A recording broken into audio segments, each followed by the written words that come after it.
Hello, hi, I'm Asha Vahabzada, reporting from CES 2018, and I'm delighted to be joined by Dr. Anand Iyer, who is the Chief Strategy Officer of WellDoc.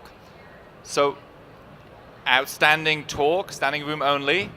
It was quite an amazing experience. Just a lot of energy, electricity in the room, and I think there's a real interest in what digital health and digital therapeutics can do on a go-forward basis. Absolutely, and you had some very interesting insights. What were the kind of key take-homes for you, for the audience? I think in many ways, we've always been advocates of this concept of digital therapeutic. And what does that mean? In English, it means a piece of software that self-engages a patient and their provider, but that which produces real, evidence-based clinical outcomes as evidenced through randomized control studies published in peer-reviewed journals, but that's also cleared by the FDA, that also follows cybersecurity best practices. So think of digital therapeutics as a subset, if you would, of digital health now.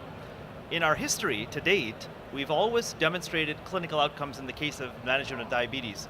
So an average 2-point A1C reduction. But now what we've done is we've pushed that envelope a little bit further, saying, if I give you a starting population, say 1,000 patients, and I tell you what their starting A1C profiles are, A, can you, WellDoc, tell me with your Blue Star product what the ending profile is, and even better now, the sweet spot as we called it, can you actually convert that A1C delta into economic cost savings?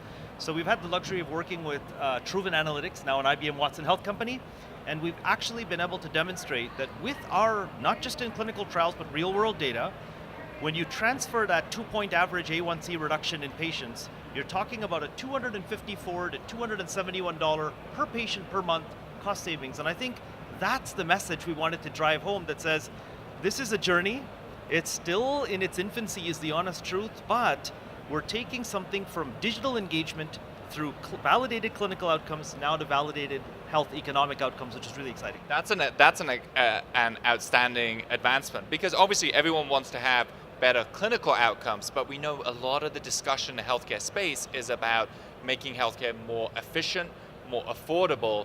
So it's nice that you've managed to take a clinical improvement and now move it into an economic improvement. And I think it's not just the fact that you've created economic benefit, it's how you've created that benefit. So today everybody's talking about value-based care. Can I do a value-based program? It's very hard to, how do you do it? How do you actually operationalize or implement it? Now, you can actually walk into a payer and say, look, you know what your before costs are, you agree what your after costs are because I've shifted your patients into lower cost buckets, I can take a percentage of that cost savings. And payers are saying, let's go.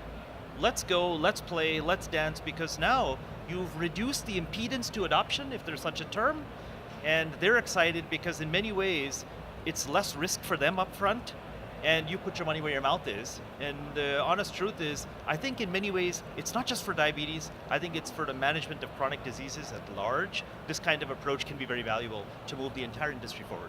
Wow, I'm very excited with what you're doing. Where is the future going to be at the next CES? When I see you next time here, where are you going to be? Where do you see yourself being? I think it's very simple, expansive in 3 dimensions. One dimension is other chronic conditions.